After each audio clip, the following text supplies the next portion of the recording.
107.1.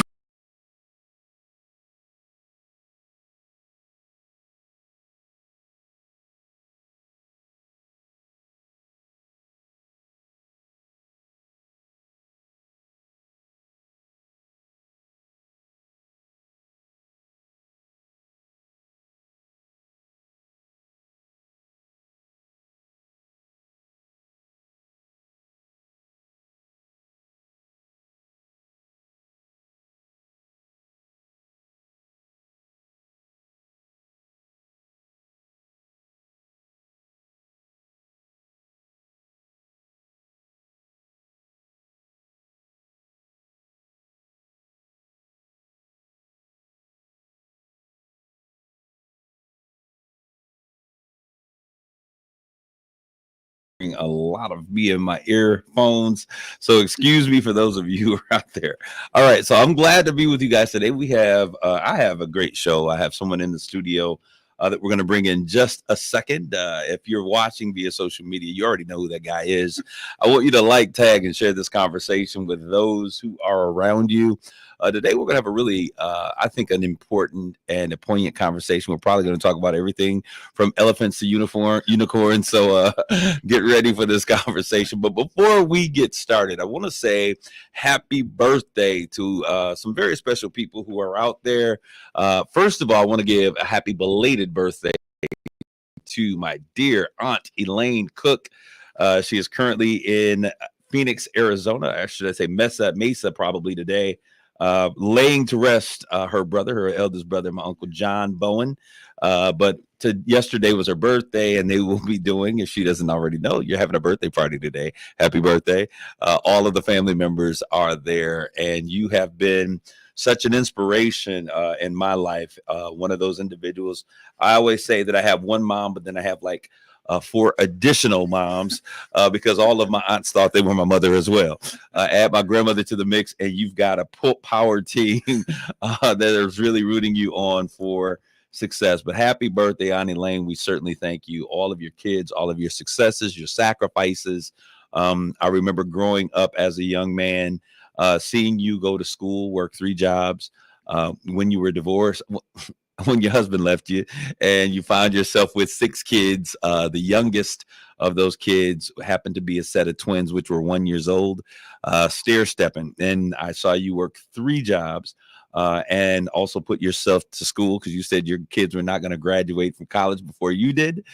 You went on to get your master's degree, and you've inspired your children to greatness, including those who have gone on to school and are doing great things, including an NBA superstar. So I salute you. That's Jason Richardson's mom, Jay Richardson's mom. So I salute you and your endeavors on your birthday. But I often also have to say happy birthday to Lizzie. Lizzie, you are it's your birthday.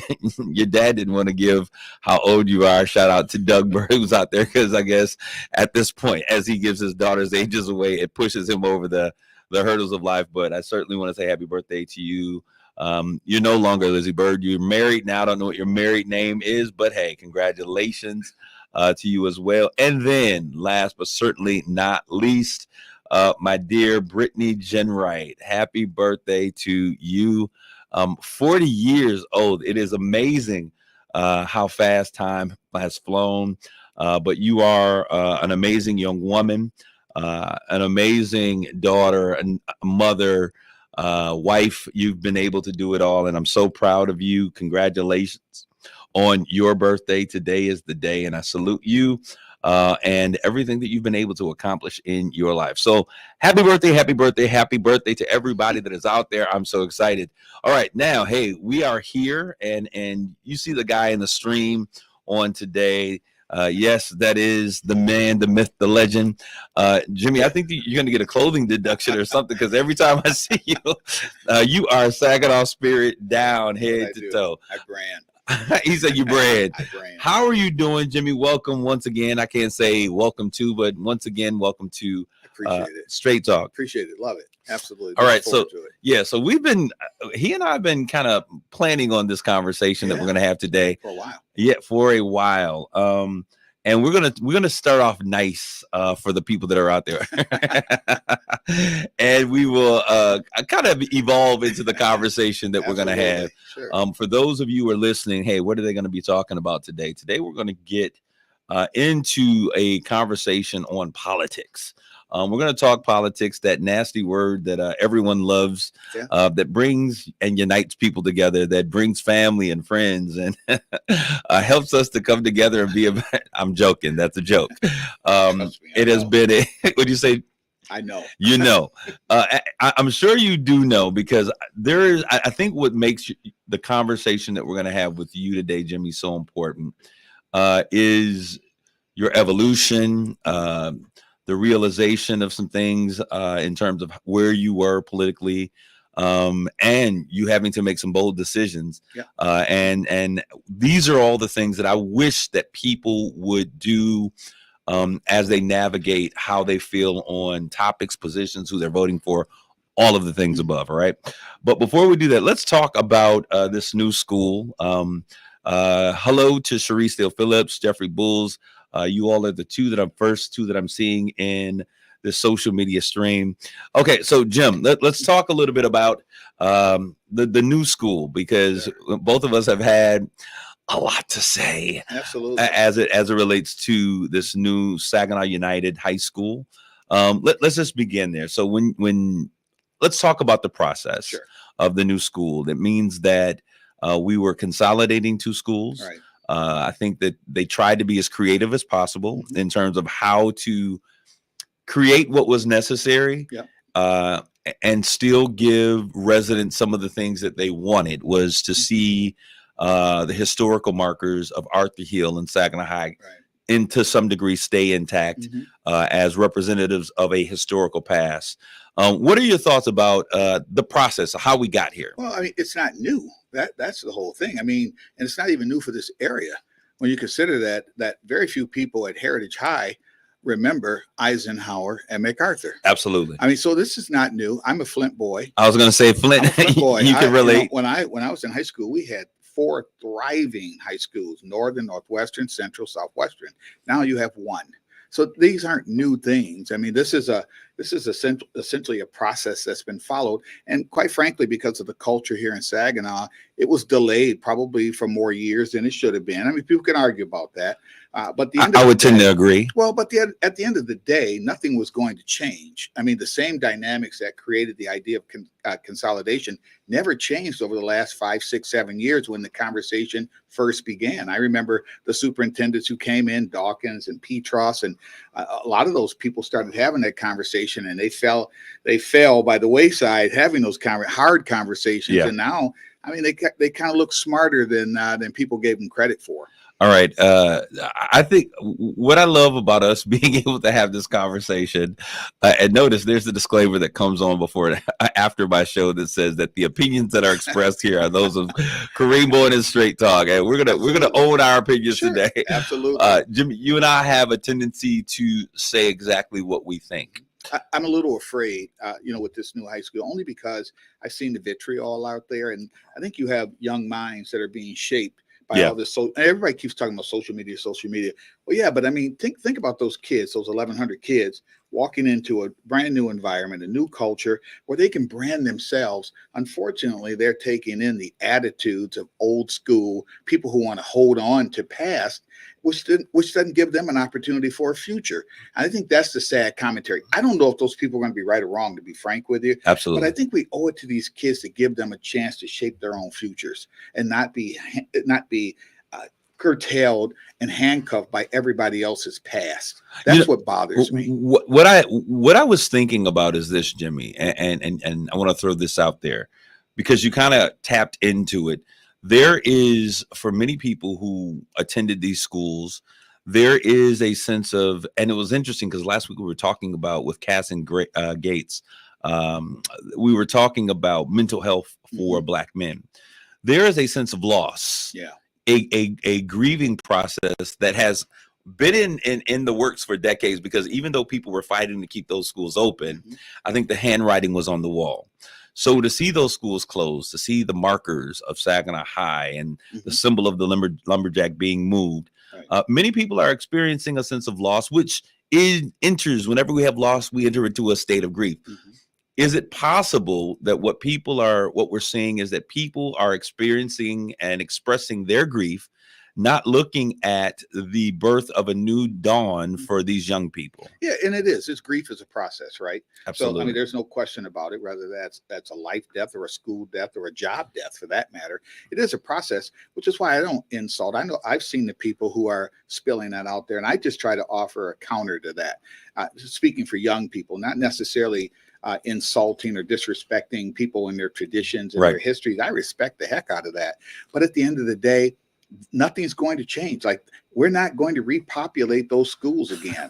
And I admit that sometimes I'm just a person who gets over things much faster than other people. And so I'm not pressing that on anybody else. Absolutely. But at the end of the day, whether I get there today or they get there next year, the formula is already cast.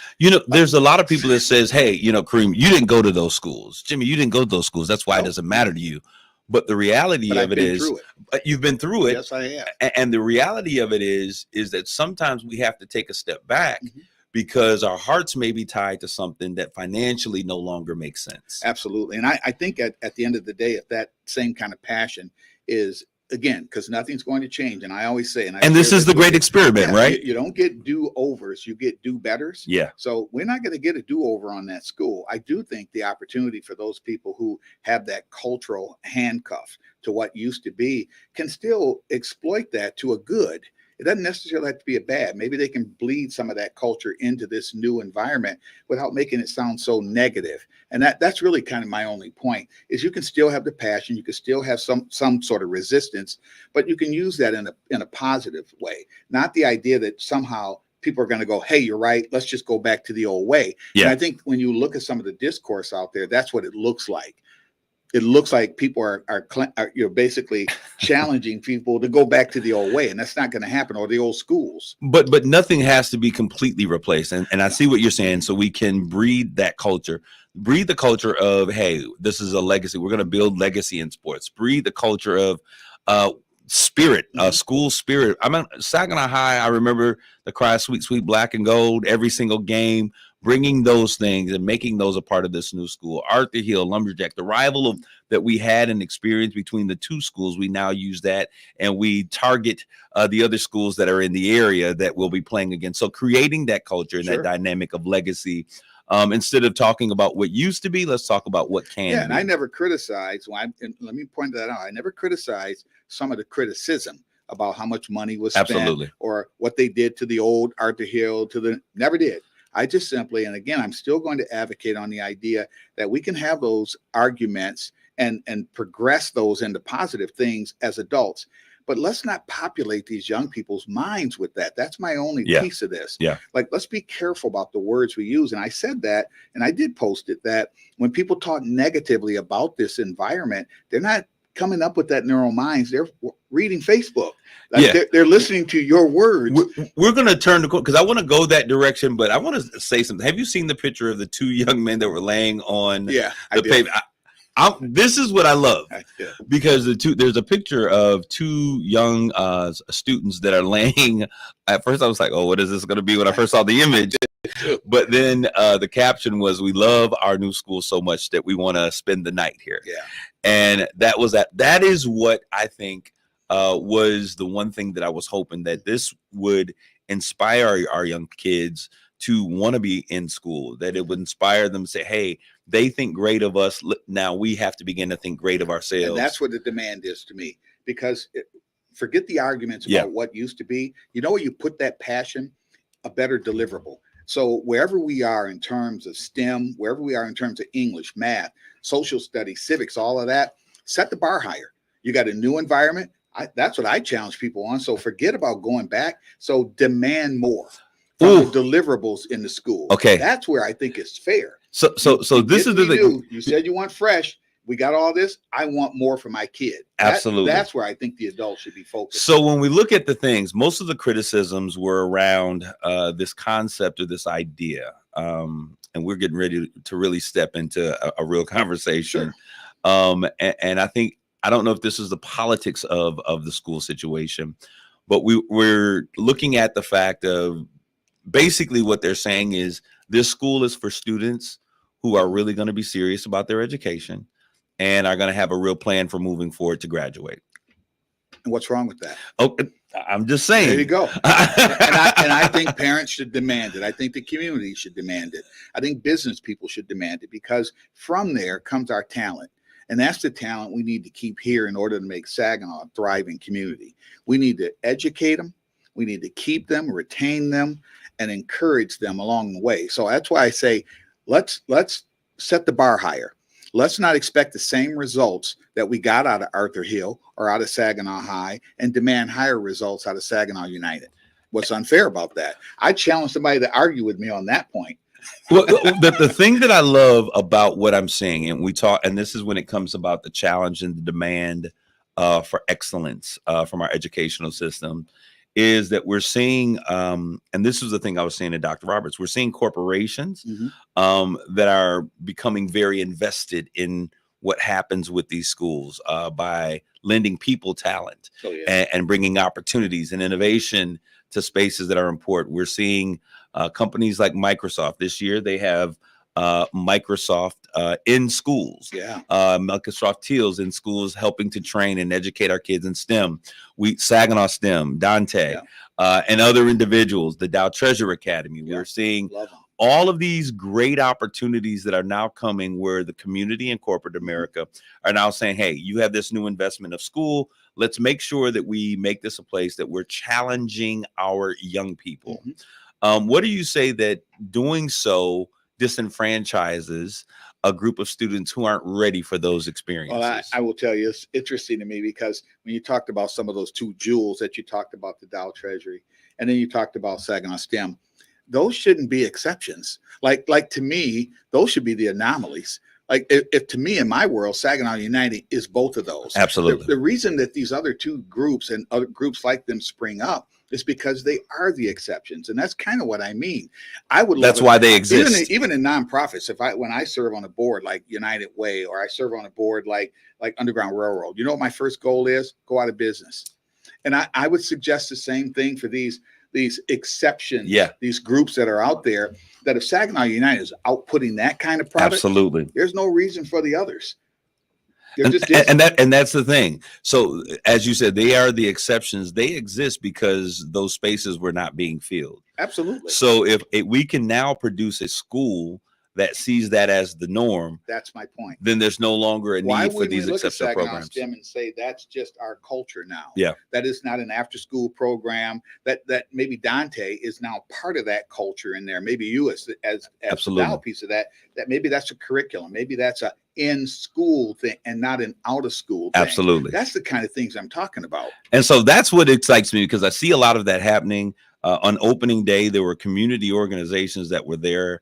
I was there. I saw Dow there working with getting students where they were needing to be. Tiffany Terrain, who has been absolutely everywhere. Greg Martin, also from Dow. HSC.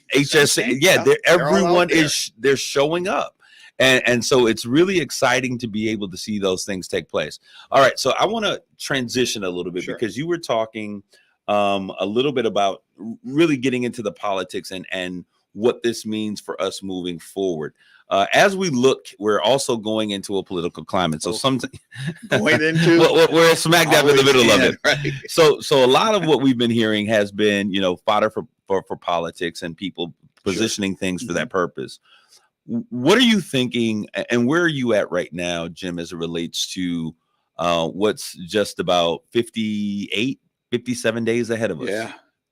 And sooner if you're doing mail-in ballots. Absolutely. Where are you, Jim? Politically, for me? Well, it's funny because people still cast me as a Republican, and I don't fight it, but I left the party in 2016 as a result of Trump being nominated. So I haven't been in the Republican Party since 2016, even though I was with ABC until 2021. So for me, I'm purely as independent as they come. So if you ask me a question and you ask me a series of questions, you're going to find I am probably the most independent person you'll find. I find myself fiscally conservative still, but I'm also very socially liberal. So when it comes to those issues, when people say, where are you? I'm like, ask me a question. And I'll let you define that. Because one thing I won't do is I won't be labeled, even if it's comfortable for you to do so. So if you said, are you pro-choice or pro-life? And I said pro-life or pro-choice, you're going to label me one of those things. Right. So I ask you to ask me a series of questions. And at the end of that, when you know me and you know my values, you can put your own label on it. Because an independent, and I consider myself an independent as well. I'm a policy guy. Yeah. So an individual who considers themselves an independent, that means that there are pieces of this political landscape that they draw from that end up on both sides of the spectrum. Which terms is a perfect world for me. If I could, I'm not kidding you. If I could have checks and balances throughout our politics, and I mean that on the national level, if I had a Democratic president and a House and Senate Republican, I say the same thing about about our Michigan politics or even locally. I like checks and balances. I think our country's stronger as a result of that. I don't think Democrats, when they have power, do it right. I don't think Republicans, when they have power, do it right, because that's where all this division comes from. And we've seen this shift, and you and I, we wind up feeling like pendulums. Yeah. So the moment a Republican takes over a Democratic administration, they change everything, even the good stuff. Yeah. And vice versa. Yeah. And that kind of seesaw thing is not healthy for our country. It just isn't. People need to know where our tax rate is. People need to know where their choices are. People just need to know that. And we don't get that now because you only get it for a 2 or 4 year period of time. It's not healthy for this country. You know, I want to backtrack just a little bit, because I want to talk about the old Jim. And you were, and I said this to you before. Yeah, go ahead. You were the boogeyman for the city of Saginaw. Well, listen to what I'm saying. Listen to what I'm saying. Politically speaking, you were the boogeyman. Yeah. And what I mean by that is this: when Jimmy came to town, I referred to him as a boogeyman because the African American population in Saginaw is largely Democratic. Right, very much so. And so, as a Black man coming from a city like Flint, one would say, how in the world did he end up a Republican? Yeah. And so coming here, I think that most folks thought that you were trying to turn every Black man that you could get in touch with into a Republican, right? My Savalti graduates and I had over 100 Savalti grads, Black men and Black women. It was always a running joke for us, because if that was the thing I predicated my success on, I would be a dismal failure, because I don't think one of them ever became one. And that was okay with me. They became a lot of my fraternity. You look at Eugene Seals and Andre Reed and people like that who certainly fell into my fraternity, but never fell into my politics. And that was always the thing that created this bond with us, that I believed in certain people, but they got to know me too. And I mean, even Republicans consider me a rhino based on any number of issues. So I've always been merit driven, always. And so that shaped my Republicanism. I didn't want a favor. I just wanted a chance. I wanted access. I'd make my own way through that. But, I got here, man. I talk about ostracized. And, that was, I think, one of the things, because what made you conservative may not necessarily lined up with some of the things that I thought made me conservative. They had to understand how I grew up too. I grew up in the projects in Flint. So I literally watched my mother never get up off the couch and get 2 checks a month. I didn't know what that meant until I got older. And so I didn't resist or hate the welfare system. I just never wanted to be a part of it. Right. And so when I had heard about the different republicanism and free enterprise, those things resonated with me, because they were the things. Now, I've never had alcohol either, but my mother and my father were both abusive alcoholics. My mother, very, very abusive. And so I always strayed away from that too. So I grew up in this environment, in this world, where I didn't want to be what my parents were. Absolutely. And so I found my politics, or even a lot of the things I believed in, I just found my way there. I never had structure. So the things I liked the most growing up. So you had to create your own understanding, your own thought process, which is why I became so protective of it, because it's one thing when you inherit it; it's a whole nother thing when you develop it yourself. Absolutely, and that's one of the things that's very important, because I know there's a lot of people who are kind of thrown aback when I refer to myself as a conservative. I am a conservative. And in terms of a lot of the things, a lot of the ways that I see a lot of things, I'm very conservative. I think fiscally we have to be a bit more conservative. But there's some things out there that I am very liberal in my understanding in terms of how government must be incorporated and impact. But well, that's funny because I'm much more liberal than most Black people I know when it comes to LGBTQ issues. Absolutely. For example, I mean, I'm a fierce ally. Okay. And I've been part of the board of Great Lakes Bay Pride for years. Even before that, before there was even Great Lakes Bay Pride, I've always been an advocate for gay rights. And people would say, well, why? And I always thought about our history in this country, the fact that we were so discriminated against because we were different. Yeah. And I kept thinking to myself, how do I discriminate against another people because they're different? It never made sense to me. But this is the thing that I want to really to take note at. When we look at this, even both of us considering ourselves to be conservatives, what that means, there is a lot of ground that differs even in between in that space. But what is important is I remember that there were a number of things that you and I may have not seen the same on, but this is what was interesting, because regardless of what your politics are, when you have a desire to see your community prosper, and this is what I said to you before, I think that, we are very alike, a lot alike in some ways. I think that we both have an agenda to see our communities prosper, but we may vary in how we think the best path for us to get to where we both desire to get is what it is. And I think that that's important. I remember though, back in the day when I needed, this has probably been 10, 12, maybe even long, it's been long, maybe 14 years ago, 15 years ago. You were the man that could walk into the Republican administration and make things happen. I did. And there was a young Black girl in Detroit, and I gave you a call, said, yo, Jim, this young lady, you remember this? This young lady, she's qualified. You're like, give me her information. And soon after that, she was able to get her opportunity to interview. She did get the job. But that is how, regardless of where your politics are, when we look at the benefit that we're able to bring to the community, is so very important. I want to read this comment from Jeffrey Bulls, and then we're going to take a quick commercial break, and we'll talk about it on the other side. The new school has left children behind on purpose as well. Every student isn't a problem child.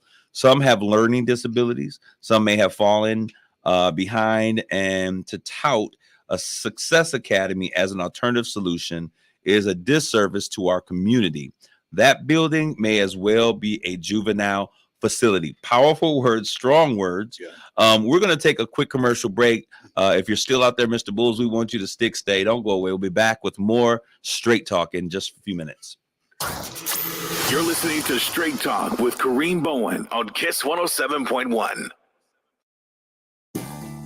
This week at Meijer, get more for your money in just one stop. Find fresh California green seedless grapes for $1.49 per pound. Delicious whole pork shoulder butt for $1.99 per pound. And select General Mills cereal for $1.99 per box. Plus, flu and COVID vaccines are available now. And you can earn MPerks points at the Meijer Pharmacy. So schedule your appointment today. Get the same low Meijer price no matter how you shop, in-store or online. Exclusions apply. See all deals in-store or in the Meijer app.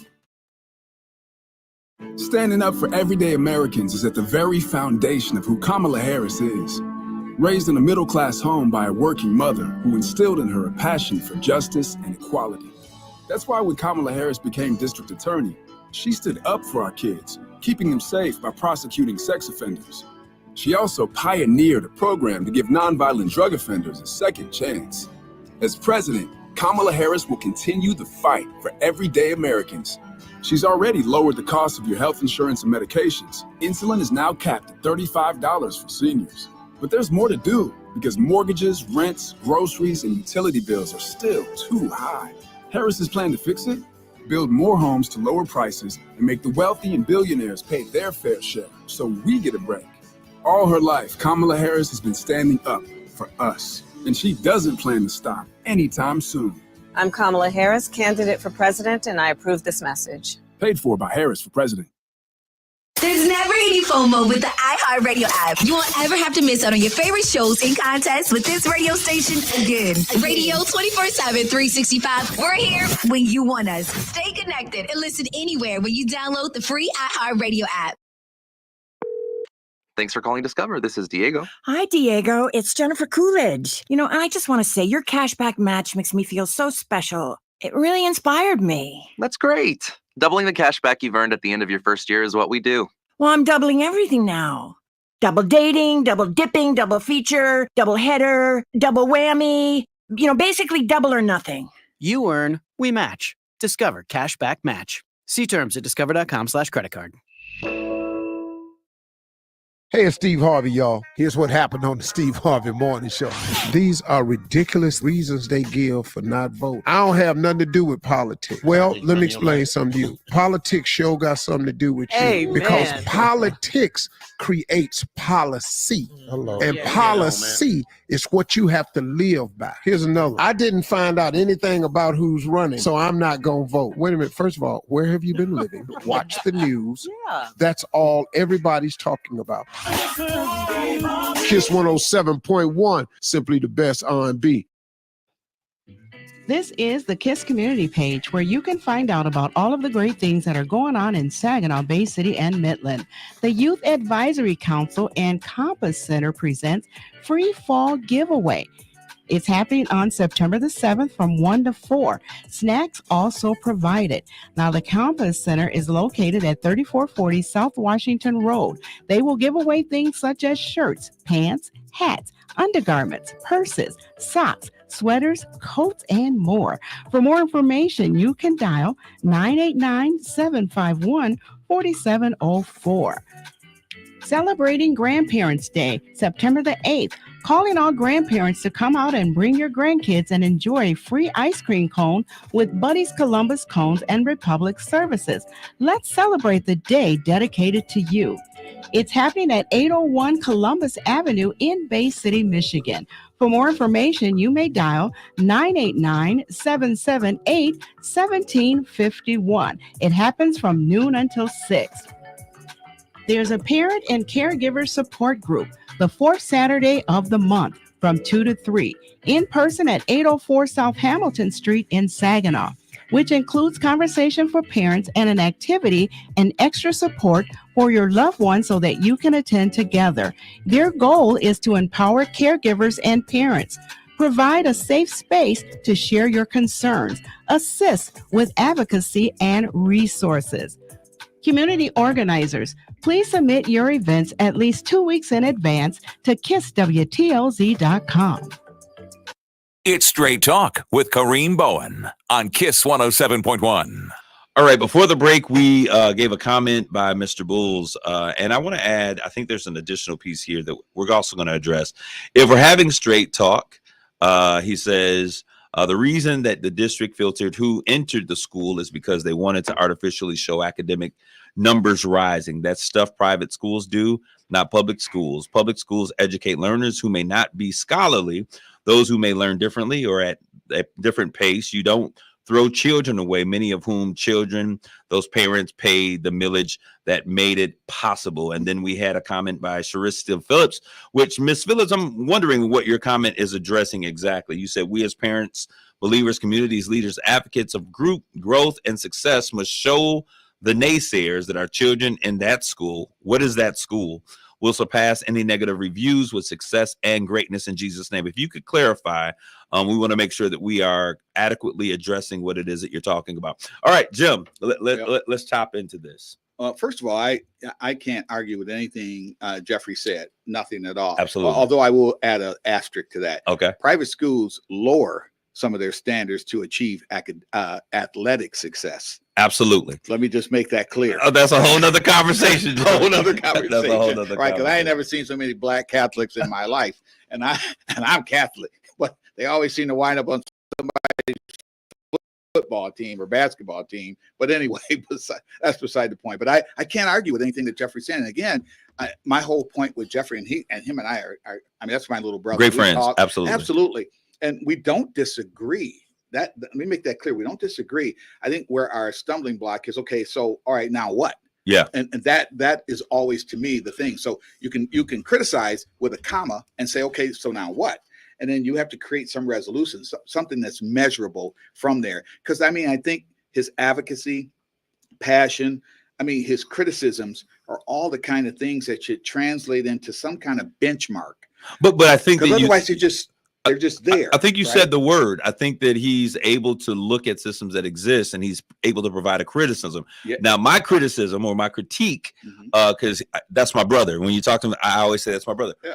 What is it that we're going to do to produce a solution or really drive towards a solution? And even if it's, this is the responsibility of someone else when you see something not being done, how do we then advocate for what's not being done and push an agenda that helps to bring some of those solutions into place? I'm more, it's so funny when people get to know me. See, I'm more empathetic, not sympathetic.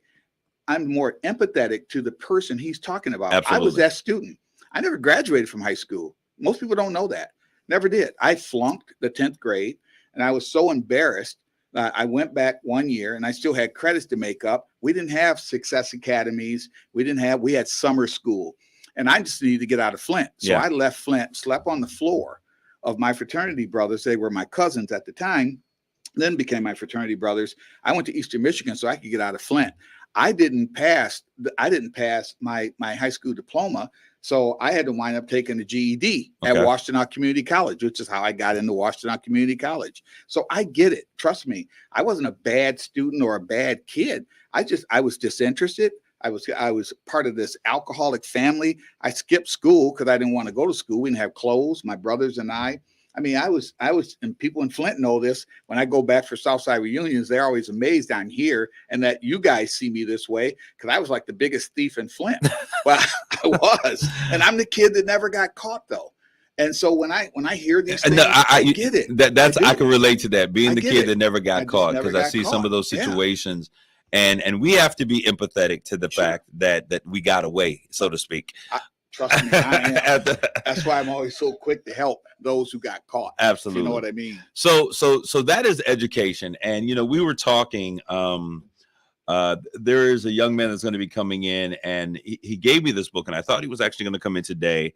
We talked about this Powernomics. Yeah. And one of the things that's in this book, he gave it to me so that we could read this book, was that public education never failed Black students. And when he made that statement, it was like it was a part of what was expected to happen. And so when we look at policies and politics and things moving forward, when we look at the things such as, and I'm going to throw this out here because we talked about the difference between politics locally and nationally. What is our political view and how we see things? What do you see as the difference and how do you view the difference? It's a massive difference. I mean, again, you and I aren't coining a phrase that absolutely all politics are local. No question about it. I mean, the impact of county boards, city councils, school boards is so immediate that people it escapes them. What trickles down from national politics with our senators, they're the highfalutin, high-profile races, Harris and Trump. But at the end of the day, what they do has so little impact on my Monday, tomorrow. But we have a board that can change that in a heartbeat. That's why I suggest that we have to be very careful about who we're electing at our city council level, at our county commissioner level. If they're just railing against the power struggle without that's a problem. Answers, yeah, that's a huge problem. That's a huge problem. And I've said, there are two people who carry torches. One light away, the other one burns stuff down. And I use a different word other than stuff, but you get my point. Yeah. And so, for me, I'm looking for torch lighters. I really am. People who are carrying the torch, lighting the way. There's a way to accomplish that and still be critical. Jeffrey Bulls and I have had this conversation over and over, like light away.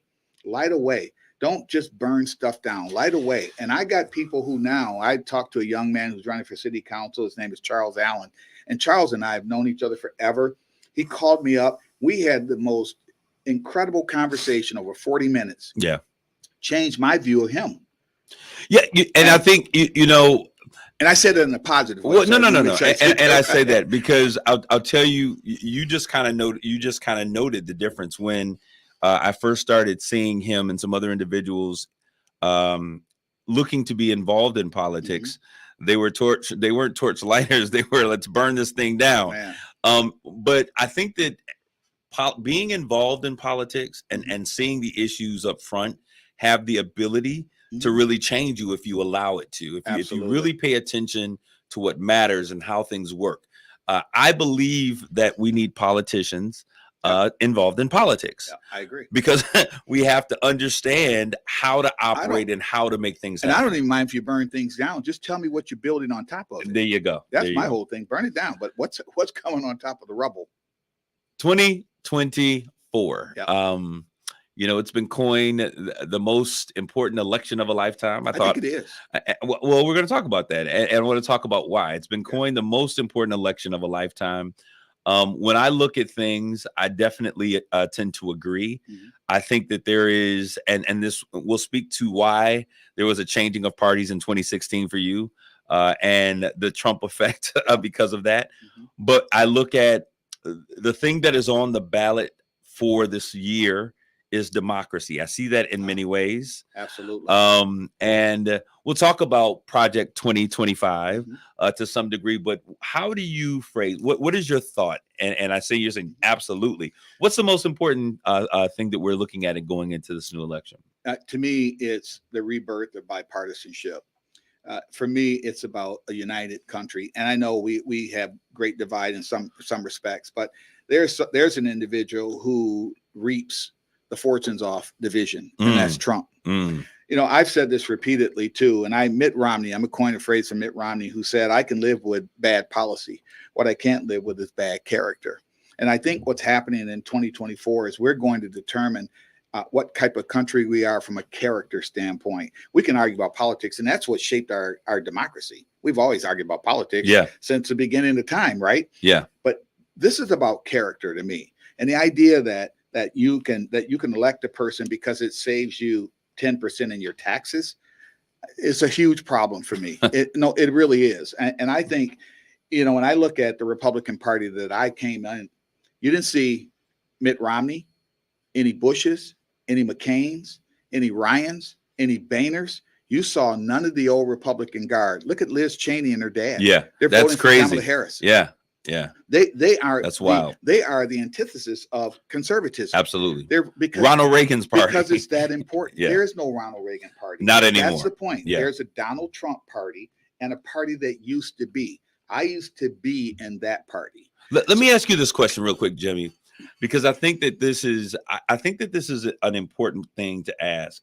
When you look at the Republican Party, what is the only way that they can excise themselves of number 45 to really create or retain or to bring back some of what I thought were common sense legislation, things that the country could deal with as it related to the Republican Party? How can we bring back the Republican Party if is it salvageable? They got to vote against him. And that's what, look, Liz Cheney did. That's what she suggested. They have to vote against him. And because at that point, Republicans are going to have lost in 20, 22, now in 24. They're going to recognize that they can't win with Trump. And so that will be the only way you exercise him out of the party.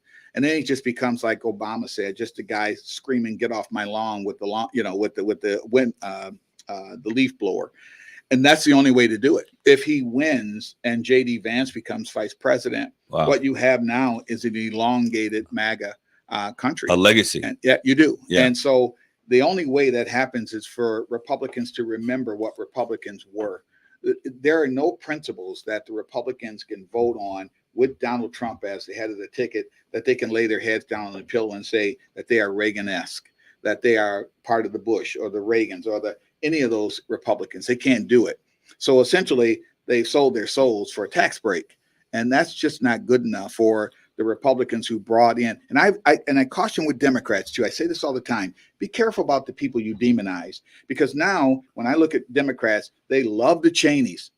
They love the Romneys because they're principled. The McCains, remember? Right. They love them now, but you demonized them. They were the guys that ultimately became Donald Trump. Yeah. Donald Trump is the one you used to accuse the other ones of being. So let's be very careful before we do that again moving forward. But the only way the Republican Party is ever rebirthed is by voting against this Republican. All right. When we look at the changes and we talked about your diversity from in terms of your conservatism. Yeah. Very socially strong, liberal in certain areas. what is the impact, and is the remaining aspects of what we would consider a woman's right to choose, and that's important. How much of that is important in this election? It's incredibly important. You know, I've changed. Life is about change, right? There's this evolution, the idea that you are what you were 20 years ago, 30 years ago. I mean, wow. Not me. For example, I watched my father die. I literally took a 4-week sabbatical and watched my father die at Hurley Hospital in Flint as a result of cirrhosis of the liver. Prior to that, at the time, there was all this hoopla about Dr. Jack Kevorkian, you know, who was doing the assisted suicide. Absolutely. Death by dignity, right? Yeah. Or dignity by death. And I railed against him. I wanted him to go to jail, to prison. You can't do that. And I watched my father die, and I will tell you, I watched my father go from a grape to a raisin, and it tore me up. 2 weeks into that process, if Dr. Jack Kevorkian had peeked into that room and said to me, "Can I help you?" I would have said yes. I would have said yes. And this is the man I firmly opposed, and for all kinds of reasons. But life is about expectations. I have 4 daughters now. You know, am I pro-life? I don't know anybody who isn't really pro-life, right? I mean, where does it start? Yeah, there is where a does you believe? choice. Absolutely. There is a choice about that. Can I reconcile that? I sure can. I can certainly reconcile that. I want my daughters to have a choice about what kind of life they want to have and what kind of life they can provide for their children, or not. What were the things that you saw changing in 2016 that you're seeing amplified in 2024 that really kind of were the things that drove you from the fringes and the weeds of the Republican Party? What were those things? Where we are, you know, and that's so funny about it. You don't. I'm trying not to be some tea leaf reader, right? But I knew that if Trump won, that this great division would happen. Because I mean, and you know, one thing about Donald Trump, and this is going to sound weird, let me give him credit. He is always who he's always been. You know how people always say the presidency changes people? Yeah. Not him. He stayed true to his cause. Yeah. Pre-presidency. Yeah. I mean, he has always been that way. There was no way you could look at that man running for president and go, oh, we're going to be in better shape. I knew we'd be in worse shape. The idea that we're now usurping what used to be traditional laws, traditional histories, the things that, again, the kind of things that we always knew were there. And so we moved beyond them. Well, he's resurfaced a lot of that. And so when I look at a woman in particular, right now, I think when you've seen Kansas, a red Kentucky, a red North Carolina, when you looked at these red states vote down any pro-abortion or pro-life amendments, that tells you a lot about what kind of country that we've evolved to. And it means that women right now are basically saying this is our country too. And I think that's been the change. I've seen more women run for public office. I've seen more women leaders. It's amazing to me that women now who used to women are doing it. Yeah. Oh, they're doing it big time. Yeah. And so I think that's been the biggest change for me, is watching women kind of come into their own right and quite frankly carry the power of the vote wherever they go, wherever they mobilize. I mean, you know, I looked at it, and even with like Stacey Abrams, this was the pushing of and the changing of a generation where there's like, hey, well, it happened in 18 here. Yeah. When Gretchen ran with Dana Nessel, and Jocelyn Benson, absolutely, the power of the women. So you saw that happen, and you saw that magnify in the next election. Too. I want to ask this question because I talked to a number of my friends who are also Republican, and they're saying where you are. Like, we are so frustrated with the choice. Some of those individuals have since 2016 and their vitriol for what we see as Trumpism, I refer to that, have gone back and just kind of said, oh, he's not so bad. You know, we're going to stand with Trump this time, even though what he stands for has not changed. What do you say to people who are able to compartmentalize their vote like that? I have to say that President Obama, is probably my benchmark for that, and he spoke so eloquently about it at the DNC committee meeting. The best speaker on that entire platform, though, was Michelle Obama. But he's right, though. I will tell you, what I park myself in peace with is I don't know your journey. Like, I don't know your path. I don't know the experiences that you had in your life that would take that pen and draw that line to Trump. Just like I don't want anybody to disrespect the idea that I can take that same pen and draw that ink to Harris. And so I park myself there, that not understanding your motivations, not understanding your values, your principles. I don't get it. And I don't want to get into a place where I disrespect you or dislike you Absolutely. because of your life's experiences. And that's really where I am. It's not a cop-out. It's a respect that I'm asking for in return. And that's how I deal with it. So I don't get it, but you know, again, Project 2025. Let's talk about that a little bit. I think, and I don't think that this is a boogeyman. As a matter of fact, if we look at the Heritage Foundation, we see where they come from and what they impact. We look at the individuals that are a part. Oh yeah. The last Trump administration, a lot of them defected to this organization. When Reagan was around, a lot of similar this organization as it evolved, 60% of what they came up with became a part of policy. Yeah. But as we said, this party that we referring to, the Republican Party, is not the same party. No.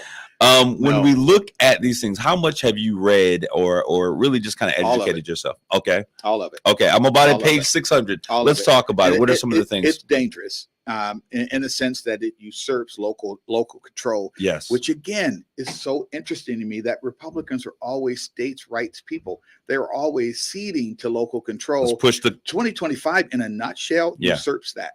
It takes everything at a federal level and blankets local control. I don't care if you're Democrat or Republican. That's got to be very dangerous. The idea that you're sitting on the city council and you've just had your power of autonomy dwindled down to 10 or 20% because federal government has said, no, this is a mandate. Everything from 64 to 74 no longer exists. It throws this country into an upheaval. And then the idea, and it's one of the things that scares me a little bit, that if Trump should win, so goes the Senate and so goes the House. I think the thing that people should fear is, even if Trump were to win, man, if he goes in with a trifecta, with the House and the Senate, and he's already got a Supreme Court, I think you'll see some changes that happens to this country that I don't know if we'll be able to unravel in our lifetime. I don't. And that's not a boogeyman or a dangerous thing. That's all policy stuff. We're not talking about soldiers marching down the street. We're talking about huge policy things that you have to live under. Yes. And you live under those rules. And it's quite frankly frightening to a lot of people. We're going to have a real conversation here at Straight Talk. I know I hosted a session yesterday on 2025, educating some folks. But I want to bring that conversation to this platform as well. But I want to talk, you mentioned Trump now has SCOTUS. I wanted to know exactly what it is that we're going to talk about. We're going to take a quick commercial break. We'll be right back, okay? You're listening to Straight Talk with Kareem Bowen on Kiss 107.1. Shop the Sherwin-Williams September holiday sale and get 30% off paints and stains from August 30th through September 9th. With prices starting at $34.29, it's the perfect time to transform your space with color. Whether you're looking to revamp your bedroom, living room, or home office, we have you covered with bold hues, soothing neutrals, and everything in between. Shop the sale online or visit your neighborhood Sherwin-Williams store. Retail sales only. Some exclusions apply. See store for details. Listen to this station anytime, anywhere on Odyssey. Odyssey is your new audio home for all the music, news, sports, and podcasts that matter to you. Odyssey. That's AUDACY. Sure, you've got a Detroit Lions autographed football, a Detroit Lions game-worn jersey, and a Detroit Lions scented candle. Smells like victory. But you don't need to be a Lions superfan to want these. The new Detroit Lions games from the Michigan Lottery. An unbeatable lineup of instant ticket, pull tab, and online play with prizes up to $500,000. If you're a fan of the Honolulu Blue and Silver, get your hands on the Detroit Lions games, only from the Michigan Lottery. Knowing your limits is always the best bet. Want to make your night out a little more fun? Try some music, some friends, and a few rounds of Club Keno. I won! But how can the Michigan Lottery make Club Keno more fun? Tripler Time! That's right, Tripler Time's back. All this month, random Club Keno tickets will have a doubler or tripler message. Find one, and your Club Keno and extra prizes will be doubled or tripled. So triple your fun. Yeah! With Club Keno Tripler Time, only from the Michigan Lottery. Knowing your limits is always the best bet. I'm Kamala Harris. Here's a few things I believe. Middle-class families, like the one I grew up in. They want common sense solutions. You want lower prices and lower taxes. I believe you want to just not get by, but you want to get ahead. We must create an opportunity economy where everyone has a chance to get a car loan, buy a home, start a business. And I believe we can make that happen. Kamala Harris's plan? Bring down costs by cracking down on corporate price gougers. Make homeownership more affordable for families. A middle-class tax cut for 100 million Americans. And make sure billionaires and big corporations pay their fair share so you can keep more of the money you've earned. And instead of being focused on the politics of the past, we need to be thinking about the future and how we make it better for families like yours. I'm Kamala Harris, candidate for president, and I approve this message. Paid for by Harris for President. It's Straight Talk with Kareem Bowen on Kiss 107.1. All right, this is Kareem, and we're back with Straight Talk. Before break, Jimmy, we brought up the idea that President Trump already has the Supreme Court. Right. What does that mean? Because we've seen some things happen, and we talk about this being the most controversial, the most important election of a lifetime. When you say that he has a Supreme Court, let's talk about that. Well, I mean, let's face it. When you think about the 34 convictions that he's had, everything that's hit the Supreme Court has been bounced back. They've not upheld any of that. I mean, so now even his sentencing for the things he was convicted of, now that's been delayed until after the election. So you also have this situation we should have learned with Ruth Bader Ginsburg, for example. I still believe that if Trump wins, Clarence Thomas will resign. Absolutely. So they can appoint a younger conservative. Yes. And then potentially there are two more older, what you can consider liberal justices on that court, other than Ketanji Brown.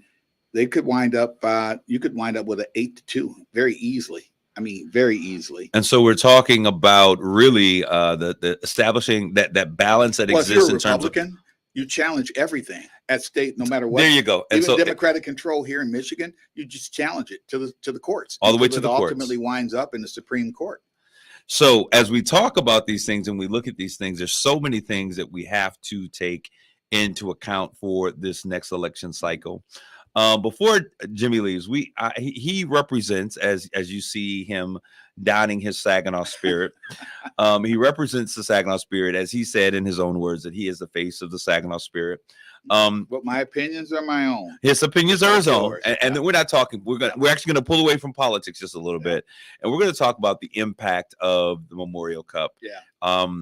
We learned a lot of lessons. Sure did. I had some strong words to say about some things, and we can have those conversations because I meant what I said, and you understand that. Yeah. But one thing that I really appreciate is that it gave us an opportunity to be the prototype and do a test drive on what Saginaw can use. Now to hear our new chamber president saying that what they learned is invaluable and that we're now looking at other opportunities such as Final Four games and things of that nature to bring those things in. Yeah. You guys were able to do that. Congratulations on a job well done.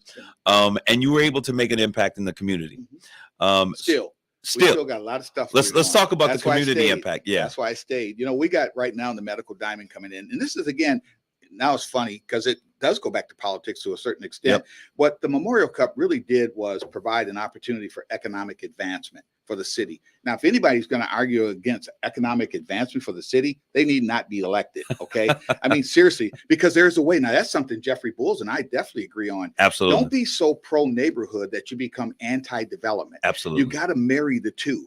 And there's no way Saginaw becomes this thriving, vibrant community unless you embrace development. You got to give up a little bit. So what's the anchor? That medical diamond. And you can make all kinds of inroads to ensure that a community still participates in there, that the word gentrification doesn't become the boogeyman, like you said, I will at the weekend. No, it's a real positive thing, and we need to get there. We really do. So the spirit, and my job as community engagement vice president, is to do that, to help spearhead that, to be a participant in that, to make sure that nobody's left behind in that process. And I'm very comfortable with our ownership, with Dick Garber in particular, that we're going to do that. We're not going to make sure that we're okay and everybody else isn't.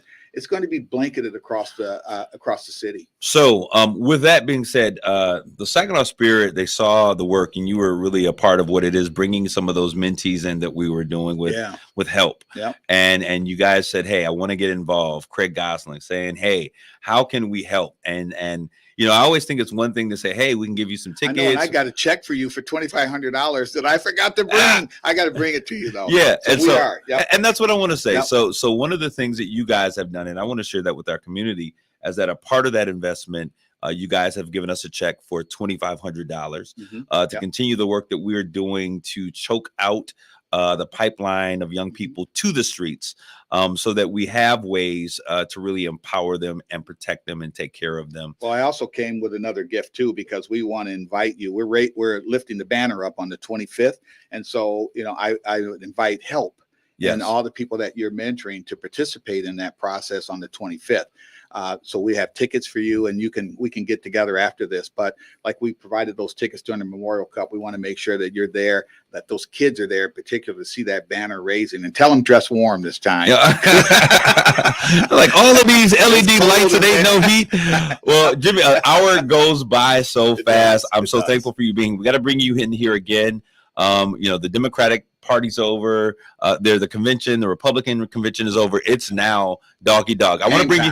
Yeah, let's come back. We'll have another conversation after this debate on the 10th. Yeah. And I think that we're going to have a very interesting conversation. To all of you that are out there, we certainly thank you for your time and attention. We thank you for continually tuning in and making Straight Talk that place where you come to find out what's happening, not in Wall Street, but on Main Street. Take care of yourselves and each other. God bless you all. Grace and peace. Thank you. You've been listening to Straight Talk with Kareem Bowen on KISS 107.1. The views and